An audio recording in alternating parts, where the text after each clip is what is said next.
Olá! Está começando agora a primeira parte do programa Insight, gerando novas ideias, com o tema Saúde do Homem e do Animal. Meu nome é Luiz Gracindo e o nosso programa é uma parceria da Rede São Paulo Saudável e o Comitê de Ética em Pesquisa da Secretaria Municipal de Saúde de São Paulo. O objetivo de trazer para o trabalhador de saúde informações sobre a pesquisa e inovação em saúde, em particular no SUS. Entre em contato conosco através do nosso e-mail, canalprofeitura.sp.gov.br ou através das nossas redes sociais. Envie perguntas, mande sugestões. Se você desenvolveu uma pesquisa e gostaria de apresentar aqui no programa Insight, entre em contato. A parceria entre seres humanos e cães, ela já tem 14 mil anos e realmente é um exemplo de uma parceria de sucesso, processo único de domesticação. Porém, às vezes essa relação fica doente, afetando não apenas a saúde do homem, mas também a saúde do cão. Para falar sobre esse tema, nós trouxemos aqui uma psicóloga que resolveu se dedicar ao estudo dessa situação. É a Alice de Carvalho Franck. Como vai, Alice? É um prazer. Alice é psicóloga, formada pela PUC e fez o seu mestrado na Faculdade de Medicina Veterinária e Zootecnia da USP, na área de Epidemiologia Experimental aplicada às zoonoses. O título da pesquisa da Alice, de mestrado, é Semelhanças e Diferenças entre adotar, comprar ou ganhar um cão de companhia em São Paulo. Alice, uma coisa que me chamou a atenção na tua dissertação, né, é a antropomorfização. Explica pra gente o que é que significa isso. A antropomorfização é uma palavra bem difícil, vou usar aqui a palavra humanização para ficar mais fácil para a gente. É a atribuição de características humanas aos animais. Então, a atribuição de sentimentos, pensamentos, desejos ou motivações tipicamente humanas aos animais. É como você tratar o seu bichinho como se fosse uma pequena pessoa. Não necessariamente. Falar que ele está com vontade de alguma coisa. É difícil da gente saber. Que ele gosta de comer tal coisa. Isso. Às vezes essas preferências alimentares a gente até consegue identificar, mas são desejos e vontades um pouco mais complexas que são tipicamente nossas. Então, ele não gosta que a gente brinque com aquele brinquedo, porque aquele brinquedo é o brinquedo preferido dele e ele tem um carinho muito especial por aquele brinquedo. Já é uma construção bem mais complexa do que, ele tem preferência por aquele brinquedo que não aquele outro. Né? Puxa vida, mas essa humanização, a antropomorfização, ela é positiva ou é negativa para o animal? Para o animal é uma situação bem complexa. Assim. Para nós é muito boa, porque vou usar humanização, porque senão eu mesma vou me confundir aqui. A humanização do animal é importante para a gente, porque ela permite que a gente estreite nossos laços com os animais. Então, isso a gente faz desde sempre. Já para o animal é uma situação um pouco mais... E assim, para a pessoa se livrar de depressão, de problemas de humor, de ansiedade, diz que é uma coisa que é muito positiva. Sim. O animal é uma fonte de conforto, de constância para a pessoa que está sofrendo por alguma questão social ou emocional. Ter animais de companhia é bom para a saúde física e mental, como a gente está falando. Uhum. Para a física, ele ajuda a exercitar, é bom. Tem algumas pesquisas que falam que a recuperação depois de um ataque cardíaco é melhor quando você tem um animal de companhia, suas taxas de pressão arterial também são melhores. E para a saúde mental é essa questão da companhia, auxiliar na depressão às vezes. E pessoas com alguma questão um pouco mais emocional ou social. Para o animal, a humanização já não é tão boa. Tem um professor que eu gosto muito, o nome dele é James Serpell. Ele estuda bastante esse assunto, a interação entre o homem e o cão, e ele destaca alguns pontos muito interessantes, que é nessa busca por animais com características cada vez mais humanas, digamos assim, a gente acabou criando algumas raças deficientes.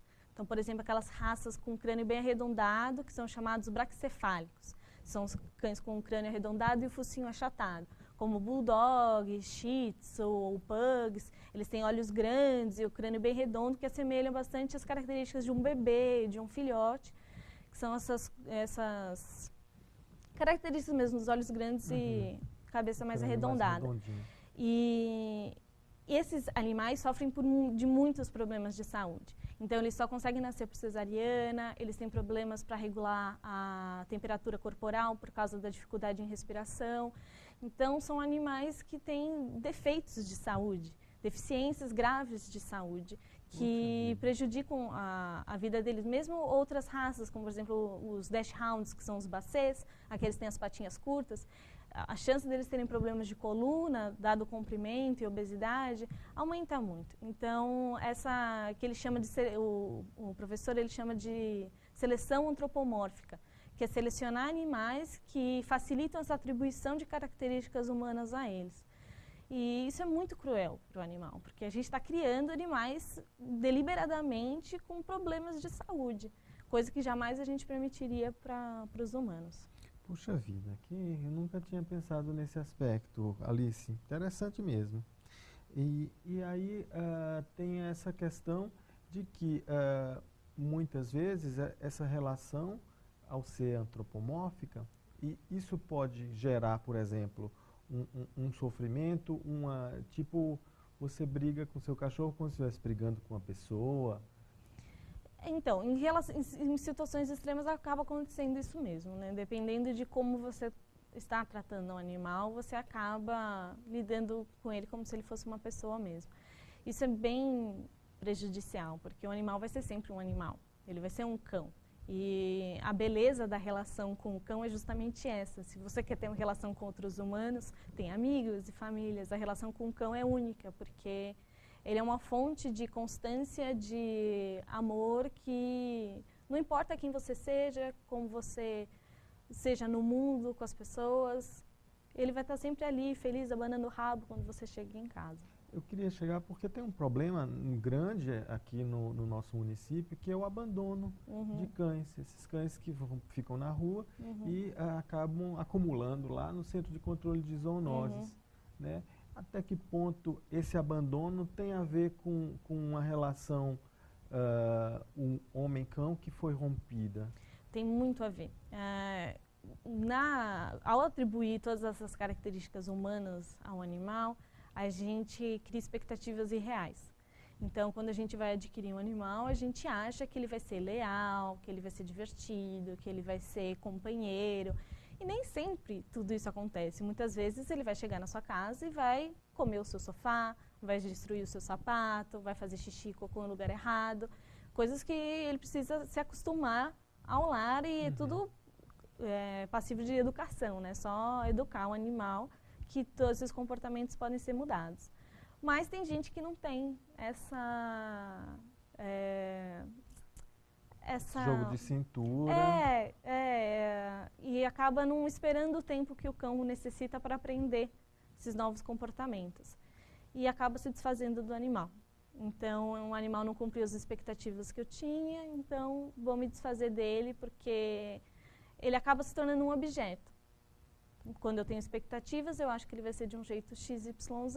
E jogado fora como um objeto fosse, que é muito cruel também. Isso. Alice, eu queria te convidar para assistir uma matéria gravada no Centro de Controle de Zoonoses, que é um dos principais centros de adoção de cães. A gente vai falar muito de adoção de cães, né? Aqui nós temos aqui na cidade. Podemos rodar a matéria?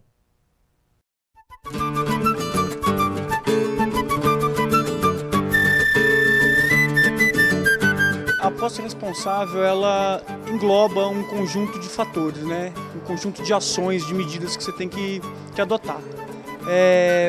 A gente pode começar pensando assim, sobre como você manter esse animal em casa.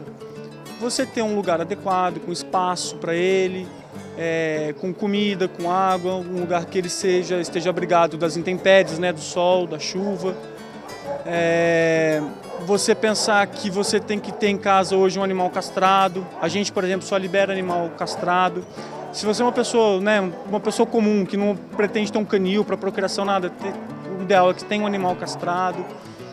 Isso até porque te evita muitos problemas para frente de saúde. Podemos pensar na parte assim, quando a gente vai passear com eles na rua, tá sempre de coleira, com guia, tá com o registro do animal pendurado no pescocinho, que a gente faz aqui no CCZ também. Se for um animal grande, de algumas certas raças, né, tipo Pitbull, Rottweiler, algumas outras raças, tem a focinheira que precisa usar na rua, né, para não ter perigo de atacar nenhum outro animal ou nenhuma pessoa. Primeira coisa que ela tem que pensar que é uma vidinha que vai durar ali muito tempo, né? Não adianta ela querer só um filhotinho que brinca. Vai chegar um momento em que esse animalzinho vai ficar velho e que ela vai ter gasto veterinário, que ela vai ter dificuldade de manejar esse animal, dando medicamento, tendo que levar para receber um medicamento. Então tudo isso tem que ser pensado antes da adoção. Tem que pensar se ela vai ter o espaço adequado, se ela vai ter a segurança necessária na casa para que o animal não fuja, tá? E aí ela tem que pensar direitinho em que tipo de animal que ela quer. Se ela quer um animal mais brincalhão, um animalzinho mais quietinho, mais de colo. Tudo isso tem que ser pensado antes, senão é uma adoção que não vai dar certo. A adoção nos ajuda a fazer com que os cães saiam daqui, tenham um lugar legal para ir, uma casa, uma família. Ao mesmo tempo abre vaga para que outros cães possam ser recolhidos da rua, para que a gente possa cuidar deles também. E eles deixem de oferecer algum grau de risco que eles possam estar oferecendo na rua. E, por outro lado, também que é muito importante é a nossa satisfação e o nosso bem que a gente causa, né?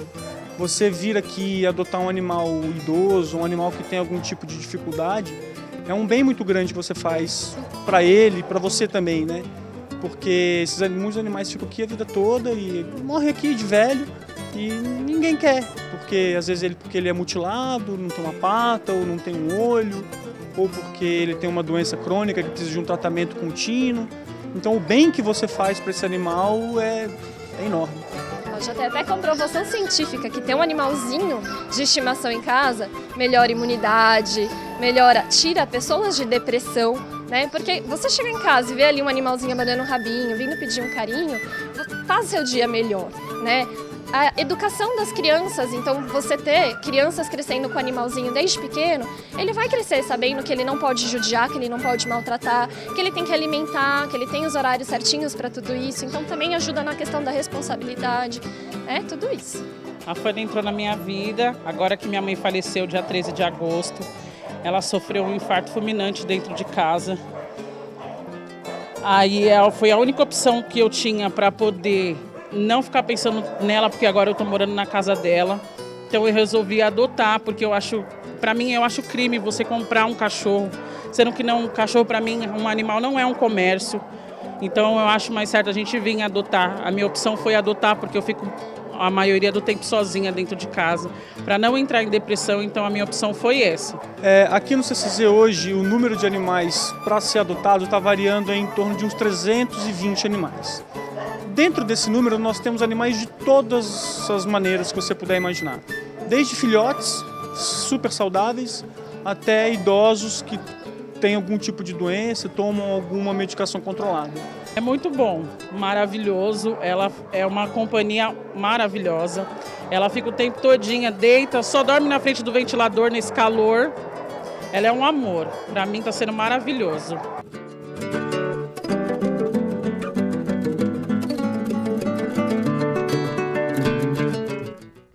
Alice, qual é a pergunta que você gostaria de responder com a tua pesquisa?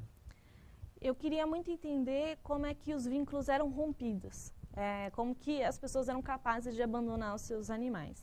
Mas aqui no Brasil a gente tem uma situação que é muito diferente dos Estados Unidos ou da Europa. Lá existem os abrigos que as pessoas podem deixar os animais quando elas não os querem mais.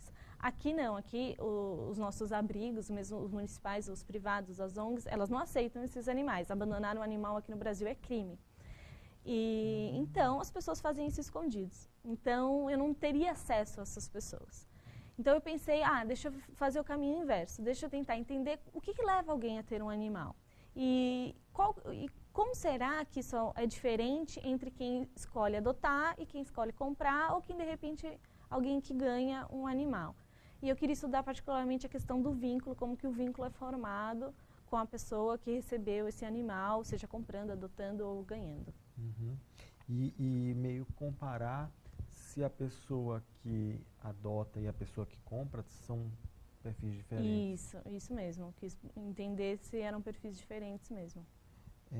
E que instrumentos, então, você utiliza para responder essa pergunta? Eu utilizei um questionário que a gente construiu baseado nas pesquisas sobre relacionamento entre o homem e o cão, fatores que eram importantes. A gente construiu um questionário com essas perguntas e aplicamos uma escala de vínculo, uma escala construída por 2 professores americanos em 2011, já tinha sido usado no nosso laboratório em outra pesquisa. Eu utilizei essa escala em 2 momentos. Então, eu apliquei a escala em um primeiro momento, até 1 ano que a pessoa tinha adquirido esse animal, e 1 ano depois eu convidei essas pessoas a participarem da pesquisa de novo e apliquei novamente a escala de vínculo. Nossa, uma pesquisa complexa, com segmento. Sim, foi. Trabalhão para o mestrado, Alice. Obrigada. Como é que você chega nesses participantes da pesquisa? Eu divulguei pelo Facebook, que hoje em dia a internet é um grande aliado da gente não pode esquecer disso, e eu divulguei em grupos de Facebook, grupos com temáticas de animais e páginas. Nas páginas eu entrava em contato com o administrador das páginas, eu montei e fiz um flyer, convidando eles a me ajudar a divulgar a pesquisa. O Hospital Municipal até me ajudou, eles divulgaram, consegui muitas pessoas através da divulgação deles. Foram mais de centenas de páginas e grupos, foi uma divulgação bem extensa. E aí você conseguiu pegar quantas pessoas? Ao todo eu consegui 3.000 pessoas. Mas dessas a gente foi, o meu foco era a cidade de São Paulo e alguém que tinha adquirido no último ano. Então, no total eu consegui 893 pessoas nesse enfoque, que é uma amostra bem grande. Deu uma limpada boa, né? Uhum. Alice, infelizmente a gente chegou ao fim do programa Insight.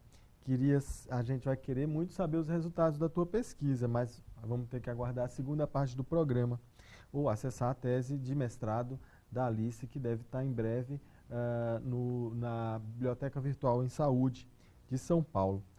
Quando será que vai estar disponível, Alice? Você tem uma previsão? Creio que mais para o final do ano.